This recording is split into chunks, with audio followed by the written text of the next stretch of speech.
Thank you for watching the UN Brief. Today we interviewed Thibault Kleiner.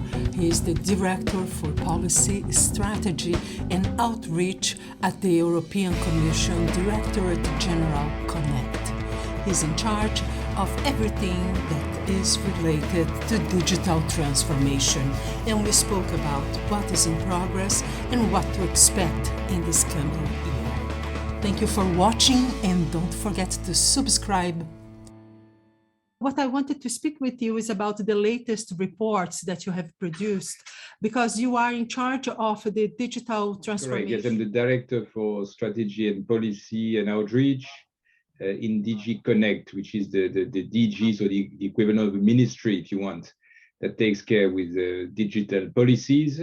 And myself, I'm notably a lead for a project called the Digital Decade. So we are trying basically to put together a number of areas towards targets for the European Union for 2030. I see. Can you tell us a bit more? What is the directorate you are working with and this decade campaign you have started? So my directorate is one of the horizontal directorate in DG Connect. So basically, we have a role in coordinating a number of areas, and we are somehow steering the strategy in a number of policy fields, starting with the funding. So DG Connect is a DG that has several programs. They fund research in the digital sectors. We have a budget about 1.5 billion per year that we dedicate to this research and innovation funding. We have about, again, 1.5 billion for infrastructures in digital. We also this is part of Horizon Europe? Yes, this is part of Horizon, and then there are other programs called Digital Europe, which is a program funding more the deployment of digital technologies. We have another program called Connecting Europe Facility Digital, which is about connecting infrastructures like cloud, like 5G, for instance. Your department is actually working transversally with different directorates in this approach for digital transformation. So what were some of the points that were discussed in these last meetings? What are the challenges with 27 countries deciding how things should be run, or how does that work in reality? The Union indeed has a lot of diversity between its member states as far as digital is concerned. Every year we try to analyze a bit the performance of our member states in that field. And we see that we have some of the most advanced countries worldwide. For instance, if you look at Sweden, Finland, or the Netherlands, they are doing extremely well in terms of digital technologies.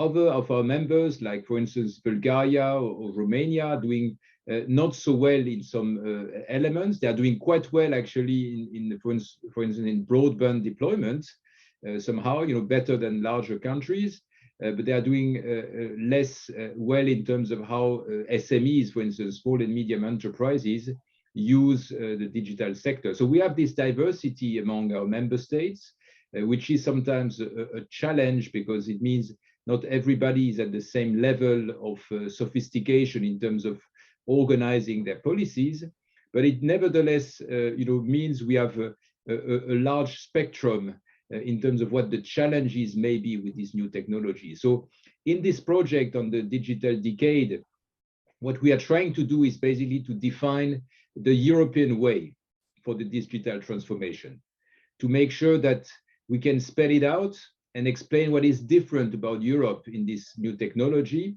And basically what we are saying is that we are trying to make the digital transformation something that is good for our people, to make sure that it's a positive agenda, and that it's something that benefits everybody, so that it's inclusive. It's not only for a selected number of privileged people, but it's for everyone. Trying also to develop the vision of digital transformation that is going with the environment. So something beneficial also for the greening of our economy and limiting energy consumption.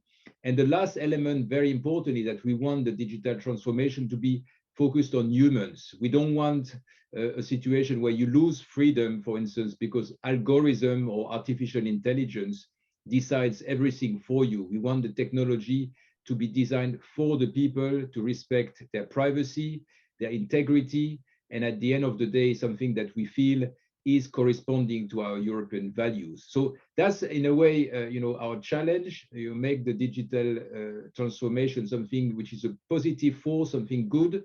And this requires actually that we also do better in terms of developing our own technologies, because if we don't have this capacity, it means we will have to find the technology elsewhere. And sometimes it may not fit with our values, it may not fit with our priorities. And that's why for this agenda, we have these targets for 2030, so that we have defined basically around 4 areas that we call our cardinal points. So it's a digital compass, as we call it. And it's about digital skills, it's about digital infrastructures, it's about transforming business, and it's about transforming the public sector, very important, we believe. So around these 4 areas, we basically have targets, and we try to unfold a number of policies, from legislation to funding programs to building of ecosystems. I think these are the 3 elements in our toolbox. And of course, very important as well, we want to do this also with international partners. Indeed, you have a wide encompassing agenda, which requires really the cooperation of so many stakeholders within the union and outside the union as well. But what really fascinates me is how fast things can move when there is political will. As we see, for instance, there are no legacy systems in place, perhaps in some Eastern European countries, which means the deployment of infrastructure for broadband is progressing rapidly. Now, the question of content, right, of what services will be layered or open, this infrastructure is what is catching our attention. So how do you see the question of cooperation between the countries that are much more ahead in those terms, like Sweden, like Holland, the UK, not the UK anymore, but the UK can participate as a third country, I imagine. But how can they participate and help these countries become, self-sufficient and develop the content they need in order to really benefit from this infrastructure? Yeah, I mean, that's a very good question, because indeed, not all our member states have the same level of development in the digital transformation, and therefore not all of them have the same priorities. Nevertheless, I mean, the way we operate at the EU level is that we try to calibrate quite well our intervention. We don't want to regulate, for instance, a market when it's too early, and we don't want also to come too late when there is already some established practices at national level, for instance, because then, it means we have to undo the good things that have already been created. So what we try to do is really to be very much listening to the developments, and also to prepare intervention through our better regulation approach, so that we always try to have some studies and verification about the value added of a European approach. To give you one example, this is where we are, for instance, with artificial intelligence. This is clearly a groundbreaking technology.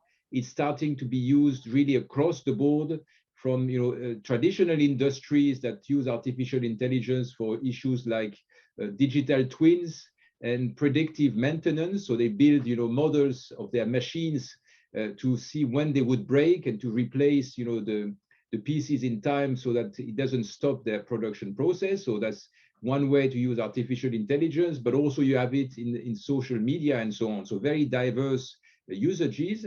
And what we have done in the past 5 years was really to progressively come to terms with this technology, and also to realize that it is positive, but there are also risks with artificial intelligence. And that's why we've made, in the end, a proposal, because we thought the time is ripe. We could see that some member states were starting to think we need some regulation to care for the risks from this technology. And we thought, okay, better having a European approach that will make sure that the most advanced and those that are less advanced have the same framework, and we can think about Europe having one single set of rules, which is very important for a single market. So that's where we are. We made the proposal a few months ago, and the philosophy is very much that it is a risk-based approach. It means we have this gradation with some practices we think should be actually prohibited because they go against our fundamental values and fundamental rights. One example is the issue of social scoring. You know, when you use artificial intelligence to measure the behavior of citizens and prevent their rights, actually, a bit what China, unfortunately, is doing. So we don't want this in Europe. And what we have also defined is other areas where we see there are risks for safety of people or risks for the use of it. For instance, discrimination based on the use of AI for sorting out candidates and things like this, based on the bias that you can find in the technology. And there we ask companies to have a risk assessment and therefore to make sure that we can mitigate the problems. And then we said there are also other categories where actually we don't want any regulation because we think the risks are really manageable. They don't need a specific regulation, and we want the market to innovate as fast as possible. So you see, with this approach, we have something which can be tailor-made and can be also adopted by all member states, no matter how developed and how prominent the use of AI is concerned. So that's one example about how we proceed at the EU level. We try to target our intervention, but also to make sure that it is something that is future-oriented and that we don't need to change every year.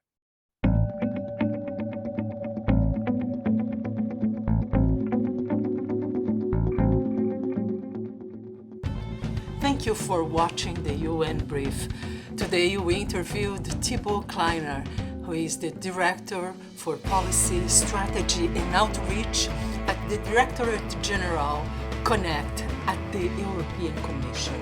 Thank you for watching, and don't forget to subscribe